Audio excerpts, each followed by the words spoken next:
आए हुए मेरे प्यारे मित्रों, अनुयायियों, सबको मेरा सादर प्रणाम। नित्य प्रतिदिन की तरह आज भी हम यहाँ पर ज्ञान की चर्चा में सम्मिलित हो रहे हैं और चाहते हैं कि ज्यादा से ज्यादा लोग इस ज्ञान की चर्चा में भाग लें। जो यहाँ पर हैं सुन रहे हैं, जो नहीं है उन तक मेरी आवाज पहुंच रही है, या जो यहाँ पर आए हैं उनके माध्यम से अन्य लोग मेरी बातों को सुने, समझें और अपनी आत्मा की कसौटी पर कसें और उनको लगे कि मेरी बात सही है तो उसको अपने जीवन में अपनाएं।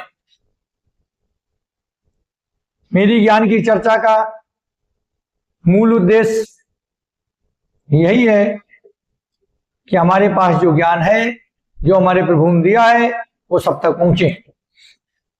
इसीलिए हम नित्य प्रतिदिन एक नए विषय पर चर्चा करते हैं। इस संसार में संपूर्ण ज्ञान तो किसी को नहीं मिला, लेकिन जो भी मिला, जितना भी मिला और जैसा भी हमारे पास है, और हमारी आत्मा कहती है कि हमारा ज्ञान जो है वो ठीक है और दूसरे को देना उचित है, और जो ज्ञान दूसरे को दे सकते हैं, देना उचित लगता है, अपनी आत्मा के अनुसार और अपने प्रभु के आदेशानुसार वो देने का प्रयास करते हैं। हम अपनी तरफ से पूर्ण प्रयास करते हैं कि हम अति सरल भाषा में, सरल तरीके से और अच्छे से समझा पाए। इसका हम पूर्ण प्रयास करते हैं और करते रहेंगे। आज हमारी ज्ञान की चर्चा में जो बात होने जा रही है, बहुत ही महत्वपूर्ण विषय है, विचारों की उत्पत्ति। हम सब लोगों के पास दिमाग में सोते, जगते, उठते, बैठते, खाते, पीते, हर क्षण, हर पल दिमाग में विचार आते हैं। शायद किसी ने विचार नहीं किया होगा, ज्यादातर लोग विचार नहीं करते कि विचार आते क्यों हैं, विचारों की उत्पत्ति कैसे होती है। हमारे पैदा होने से लेके मृत्यु तक विचार आते रहते हैं। दिमाग में तरह तरह के विचार आते हैं, लेकिन हम लोग कभी इस बारे में विचार नहीं करते कि जो चीज हमारे जीवन से मरण तक हमारे साथ रहती है, यानी हमारे विचार,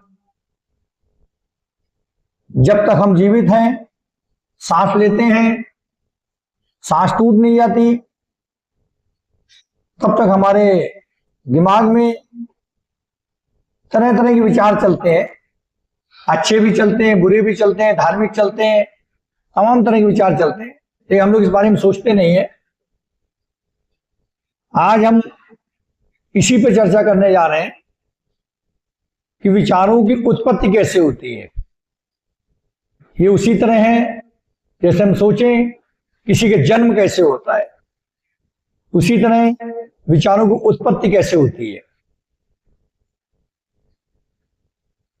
विचारों की उत्पत्ति हमारी संवेदनाएं और बाहरी माहौल से मिलने वाले अनुभवों से विचारों की उत्पत्ति होती है। हम जो समाज में देखते हैं, सुनते हैं, समझते हैं, जैसे हमारी इंद्रियां, नाक है सूंघती है, आंखें देखती हैं, कान है सुनते हैं, ये सारी इंद्रियों से जो संवेदनाएं दिमाग में जाती हैं, वहां संसाधित होती हैं, और संसाधित होने के बाद एक विचारों को रूप ले लेती हैं।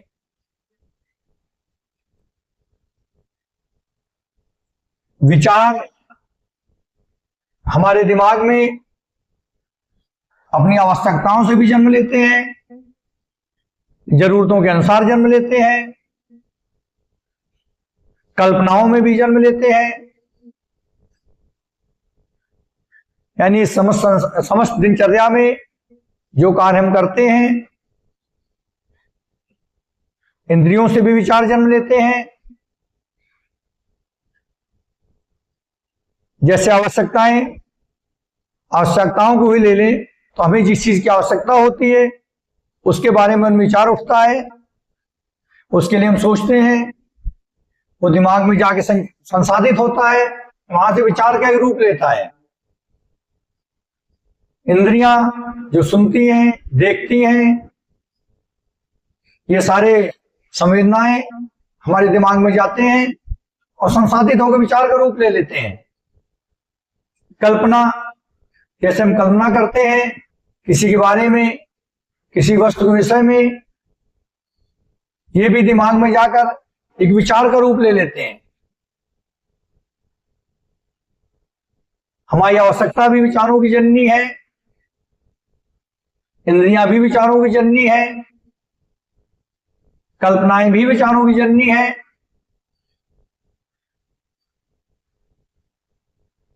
ये सब चीजें मिलाकर हमारे विचारों को जन्म देती हैं। जैसे हमारे मन में विचार होंगे, उसी के तरह से, उसी के अनुरूप हम कार्य करेंगे। अगर हमारे मन में अच्छे विचार होंगे, हम अच्छे कार्य करेंगे। जब अच्छे कार्य करेंगे तो इस समाज में एक अच्छा माहौल बनेगा। माहौल जब अच्छा होगा, एक अच्छी समाज होगी, हम लोग खुशहाल होंगे।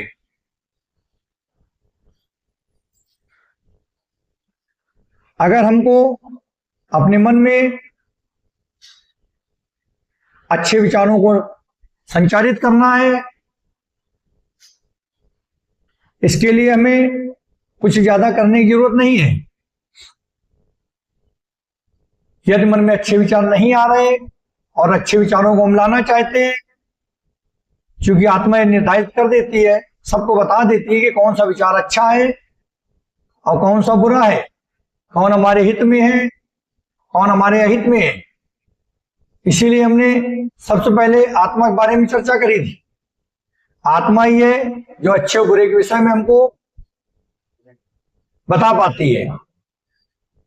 अगर हमारे मन में अच्छे विचार नहीं है और हम सब लोग अच्छे विचार लाना चाहते हैं, उसके लिए हमें कुछ ज्यादा नहीं करना, केवल हमको अपने लक्ष्य के प्रति केंद्रित होना है। अगर हम अपना एक लक्ष्य पकड़ लेते हैं, उसी दिशा में आगे बढ़ते हैं, तो धीरे धीरे हमारे विचार उसी लक्ष्य के अनुरूप हो जाएंगे। और जब अच्छे विचार आते रहेंगे तो दिमाग में ये उन विचारों को प्रतिस्थापित कर देंगे और हमारे दिमाग में अच्छे विचार हो जाएंगे। इसका एक सीधा सरल उदाहरण देते हैं, जिससे हमारे सुनने वाले, देखने वाले समझ लोग बहुत ही आसानी समझ जाएंगे कि पुराने विचारों की जगह पर नए विचार कैसे हमारे दिमाग में आए। अगर दो बसें जा रही हो, एक बस खाली जा रही हो, एक बस भरी जा रही हो, तो निश्चित रूप से जो बस खाली होगी वो जगह जगह रुकेगी और उसमें सवारियां भी घुसेंगी। और जबकि इसी जगह पे जो बस भरी होगी उसमें न तो सवारियां घुसेगी और न वो रुकेगी। इसका मतलब क्या हुआ कि अगर हमारा दिमाग खाली है तो उसमें तरह तरह के विचार आएंगे, और अगर हमने अपने दिमाग को लक्ष्य में केंद्रित कर लिया कि हमको ये करना है, तो सारे विचार उसी के अनुरूप आएंगे और हमारे दिमाग में उन विचारों का वो विचार एकत्रित होंगे और इसके बाद और विचारों के लिए कोई जगह नहीं रह जाएगी।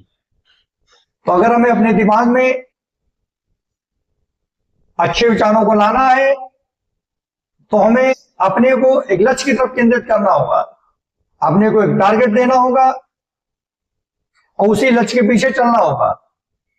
जब उस लक्ष्य के पीछे चलेंगे तो हमारे विचार, जो भी हम अच्छे विचार लाना चाहते हैं, उसी लक्ष्य के अकॉर्डिंग वो विचार हमारे दिमाग में जन्म लेते रहेंगे और इस तरह से हम अपने पुराने विचारों को नए विचारों से रिप्लेस कर सकते हैं। जिस तरह से सूर्य की रोशनी में हम दूर तक का देख सकते हैं, लेकिन दिए की रोशनी में हम दूर तक नहीं देख सकते। लेकिन यदि हम दिए की रोशनी को हम जिस दिशा में देखना चाहते हैं उस दिशा में उसको ले जाएं, दिए को उसी दिशा में ले जाएं, तो हम दूर तक देख पाएंगे। इसका सीधा सीधा मतलब है कि अगर हम अपने नए विचारों को, अपनी नई सोच को अपने दिमाग में बसाना चाहते हैं तो हमें अपने उद्देश्य के प्रति, अपने टारगेट के प्रति अपने को एकाग्रचित रखना होगा। इस तरह से हम अपने दिमाग को प्रशिक्षित कर पाते हैं। हमारा दिमाग भी प्रशिक्षित होता है और अवचेतन मन में विचार स्थिर होता है। हमें अपने दिमाग को प्रशिक्षित करने का यह एक बहुत अच्छा तरीका है जो विचारों के माध्यम से हमें प्राप्त होता है। इसलिए हम सब लोगों को चाहिए कि अपने जीवन को एक दिशा दें, एक टारगेट फिक्स करें और उसी टारगेट की तरफ अपने को एकाग्रचित रखें। विचारों की उत्पत्ति हमारी सोच, समझ और माहौल पर डिपेंड होती है। जो समाज में होता है, जो हम देखते हैं, उसके आधार पर भी हमारे विचारों की उत्पत्ति होती है। हम सब लोग ये तो जानते ही हैं कि जैसे विचार होंगे वैसे हमारे कार्य होंगे। इसलिए हमें अपने विचारों को, सोच को सदैव अच्छा बनाए रखना चाहिए। विचार अच्छे होंगे, सोच अच्छी होगी, हमारे कार्य अच्छे होंगे। जब कार्य अच्छे होंगे, हमारा समाज खुशहाल होगा, हमारे अगल बगल के लोग, समाज के लोग खुशहाल होंगे, एक अच्छी समाज का निर्माण होगा। जब विचार अच्छे होंगे, अच्छी समाज का निर्माण होगा, लोग भी प्रसन्न होंगे, हमारी अपनी आत्मा भी प्रसन्न होगी। और बात वहीं पे फिर आती है, अगर आत्मा प्रसन्न होगी तो परमात्मा प्रसन्न होंगे। और इस तरह से हम अच्छे विचारों के माध्यम से, अच्छी सोच के माध्यम से हम अपनी परमात्मा से मिलने का मौका पा सकते हैं। इसलिए विचारों का बहुत ही महत्व है और आज से हम सब लोग विचारों की उत्पत्ति के विषय में सोचना शुरू करेंगे और अपने विचारों को, अपने पुराने विचारों को, जो हमारी आत्मा कहती है कि शायद उतने अच्छे नहीं हैं, उनको नए विचारों से प्रतिस्थापित कर देंगे। हम अपनी सोच को बदलेंगे, अपने विचारों को बदलेंगे।